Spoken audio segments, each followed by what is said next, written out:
अस्सलाम वालेकुम। तव्हां शायदि हिन बारे में ॿुधो हुजे या न त नंबर 1 वजह कहिड़ी आहे जो केतिरा ई माण्हू छो नथा चेंज थियनि। जो घणा ई माण्हू जंहिं ज़िंदगीअ खां तंग आहिनि उन मां निकिरी उन ज़िंदगीअ में छो नथा वञनि जेका हू चाहिनि था। जेका शइ तव्हांखे लाज़िम सम्झणु खपे उहा आहे हर कोई नसीहत ॿुधी रहियो आहे। साॻी वक़्त में हर हिकु ॾींहुं तमामु थोरा माण्हू पंहिंजो वक़्तु सही तरीक़े सां इस्तेमालु कंदा आहिनि। ज़्यादातर माण्हू पंहिंजे वक़्त खे ज़ाया कंदा आहिनि। अञा बि उहो पंहिंजी ज़िंदगीअ में किथे आहिनि उन जे बारे में शिकायतूं था कनि। इहो ईअं आहे ॼणु कंहिं ॿिए इन्हनि जी ज़िंदगीअ जा फ़ैसिला कया हुजनि। जॾहिं त असां सभु साॻिए ई मौक़नि ते शुरूआति न आहियूं कंदा। असां सभु जीअंदा आहियूं अणखुट मौक़नि जी हिकु उमिरि में। अगरि तव्हां वटि नेट आहे ऐं कुझु बि करण जी ख़्वाहिश आहे त तव्हां पतो लॻाए वेंदव त उहो कीअं कजे। अगरि तव्हां इन जी सर्च कयो त तव्हांखे लखे माण्हू जो हवालो मिलंदो जिन सखणे हथें शुरूआति कई ऐं पंहिंजे ख़्वाब खे हक़ीक़त बणायो।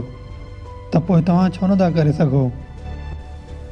उन्हनि वटि बहाना घटि ऐं चेंज थियण जी चाहत घणी हुई। त पोइ नंबर 1 रीज़न छा थियो माण्हुनि जे चेंज न थियण जो? ही तव्हां आहियो। ख़ासि तौर ते हिते तव्हांखे दिली तौरु चेंज थियणो पवंदो ऐं चेंज थियण जी चाह रखणी पवंदी। तव्हां नेट में ॾिसो था जिते तव्हांखे रसाई हासिलु आहे किताबनि ऐं हिन वीडियो जे मुक़ाबले में वधीक मालूमात जी। तव्हां मां कंहिं लाइ बि फाइनेंशियल फ्रीडम लाइ ऐं पंहिंजी ज़बरदस्त जिस्मानी सिहत ठाहिण लाइ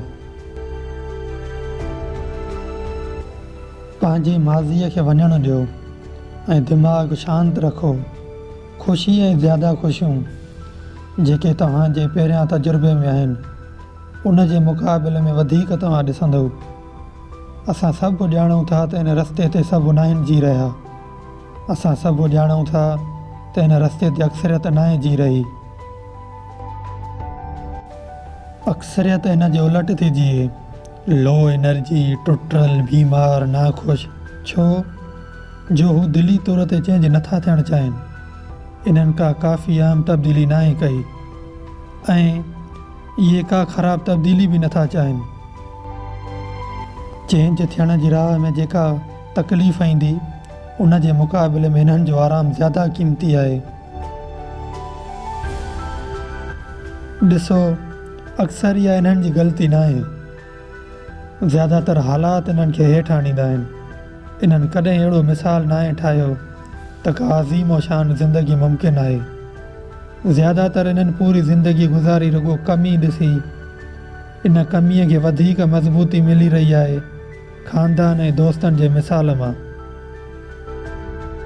ख़ैर हीउ वक़्तु आहे बहाननि खे छॾे ॾियण जो। छाकाणि त हाणे तव्हां ॼाणो था त इहो सचु न आहे। तव्हां सचु ॼाणो था। सचु इहो आहे त हर शइ मुमकिन आहे। तब्दील थिजे या न थिजे इहो तव्हांजे मथां आहे। पुराणी ज़िंदगीअ मां निकिरी नई ज़िंदगीअ में अचिजे इहो तव्हांजे मथां आहे। तव्हांजे अंदर में जेका बि हालत थी आहे उहा हालत आउट थी सघे थी। महिनत सां, नतीजनि सां, सिखण जे अज़म सां। पंहिंजी ज़ात में हलफ़ खणी उन जी पैरवी कयो त कॾहिं बि बस न आहे करणी। सिखण खां ऐं सिखण खां पोइ उन्हनि ते अमल करण खां कॾहिं बि बस न आहे करणी। इन जो फ़र्क़ु नथो पए त तव्हां किथे आहियो। फ़र्क़ु सिर्फ़ु इन जो थो पए त काॾे वञी रहिया आहियो।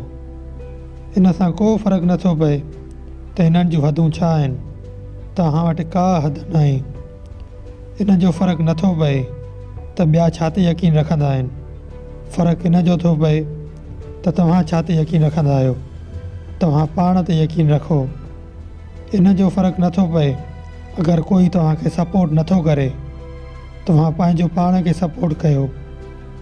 इन जो फ़र्क़ु नथो पए अगरि ॿिया तव्हांजी पुष्ट पनाही नथा कनि, तव्हां पंहिंजी पुष्ट पनाही पाण कयो।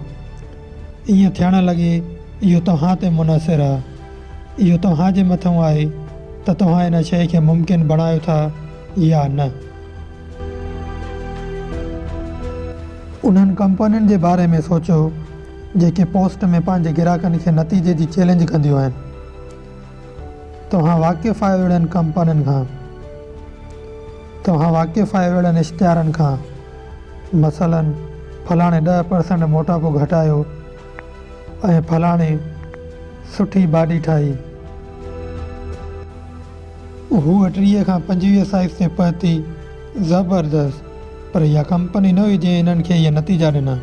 इहा इनफ़रादत हुई त केरु दिली तौर ते चेंज थियणु पियो चाहे ऐं इहो कमु करण लाइ तयारु हो। कंपनी वटि भला प्रोग्राम थी सघनि था, दुनिया में भला सेखारण वारा, पर अगरि फ़र्द पाण ई दिली तौर तब्दीली नथो चाहे त पोइ उहे कंपनीअ वारा को ॿियो बहानो पेश कंदा त इहे छो न तब्दील थी सघिया। हर अज़ीम नतीजे सां गॾु केतिरा ई आहिनि जंहिंखे को नतीजो न मिलियो, साॻी कंपनीअ मां, साॻी प्रोग्राम मां, साॻे ई मौक़नि मां, छो त हिकिड़ा वाक़ई में चेंज थियणु चाहिनि पिया ऐं ॿिया दिली तौरु उन ते कमु करण लाइ तयारु न हुआ। कुझु माण्हू लाज़िमी कंदा आहिनि, उहे मरणु पसंदि कंदा आहिनि बजाए साॻी हालत में रहण जे। तव्हांखे ज़रूरु बिल ज़रूरु करणु घुरिजे, तव्हांखे लाज़िमी मक़सद सेट करणु घुरिजनि, फज़ूल शयुनि खे बंदि करणु घुरिजे ऐं मक़सदनि ते तवजा मरकूज़ करणु घुरिजे। तव्हां लाज़िमी विड़ो उन लाइ जेको तव्हां चाहियो था, मरणु पसंदि कयो साॻी हालत में रहण जे बजाए। अगरि तव्हां दिली तौरु चेंज थियणु चाहियो था त तव्हां ज़रूरु चेंज थी वेंदव। अगरि तव्हां दिली तौरु सिखणु चाहियो था त तव्हां ज़रूरु सिखी वेंदव।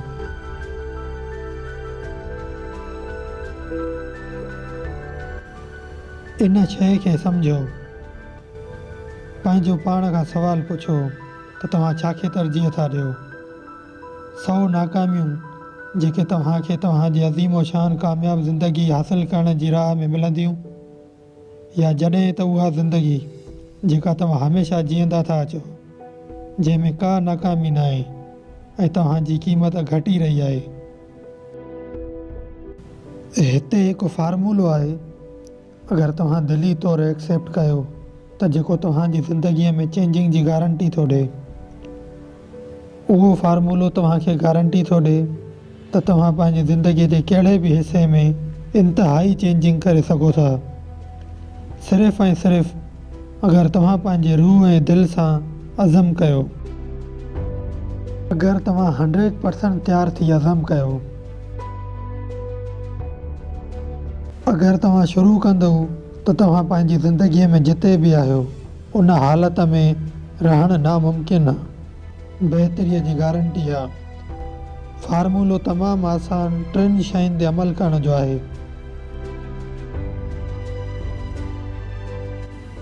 पहिरियों, तव्हां तस्लीम कयो तव्हां ज़िंदगीअ में जिते बि आहियो उहा एतिरी सुठी न आहे। पोइ लिखो ऐं महसूसु कयो उन तकलीफ़ खे जेका अगरि तव्हां चेंज न थियो त तव्हांजी ज़िंदगीअ में मुस्तक़बिल में वाक़िअ थींदी। ॿियो, तव्हां मनसूबा बंदी कयो ऐं मक़ासिद सेट कयो। लिखो छा तव्हांखे लाज़िमी करणु खपे जेको तव्हां में तब्दीली आणींदो। उहो कहिड़ो तगड़ो अमल आहे जेको तव्हांखे करणु खपे जीअं उहो तव्हांखे जकड़े छॾे तव्हांजे मक़सद सां। आख़िर में तव्हांखे कहिड़ो ख़ासि नतीजो लाज़िमी हासिलु थींदो उन तगड़े अमल करण सां। ऐं आख़िरी, इहो मक़सदु जेतिरो बि वक़्तु वठे तव्हां हिन में अड़िया रहंदव, इहो तव्हांजो अज़म हूंदो। हा, इहो मक़सदु जेतिरो बि वक़्तु वठे, इन जो इहो मतिलबु न आहे त हिकु हफ़्तो, हिकु महीनो या हिकु साल। इन जो इहो मतिलबु न आहे त अगरि तव्हां तकिड़ा नतीजा न ॾिसो पोइ बसि करे वञो ऐं हिन प्रोग्राम ते इल्ज़ाम हणो। इन जो इहो मतिलबु न आहे त कोई चए त उनखे का चेंजिंग नज़र नथी अचे ऐं तव्हां साॻी ज़िंदगीअ में हलिया वञो जंहिंखां तव्हां नफ़रत कंदा हुयो। इन जो मतिलबु आहे 100% पंहिंजी आरामदाह ज़िंदगीअ खे वक़्फ़ु करणु, 100% यकीन जंहिंसां तव्हांखे हासिलु थिए तव्हांजो मक़सदु। इन जो मतिलबु इहो ॼाणणु आहे त तव्हां जेका ज़िंदगी चाहियो था उहा तव्हांखे कॾहिं हासिलु न थींदी अगरि तव्हां अध में हार मञी वियो। पंहिंजो सभु 100% ॾियणु, न की बहाना, ख़ालिस ज़िंदगी वक़्फ़ु करणु जेसिताईं उहा ज़िंदगी मिले जेका तव्हां चाहियो था। हिन वीडियो जी एंड हिकु मशहूरु इंग्लिश कहावत सां, अगरि तव्हां कंहिं अहिड़े शख़्स सां मिलणु चाहियो था जेको तव्हांजी ज़िंदगीअ में तब्दीली आणे त वञी आईने में ॾिसो।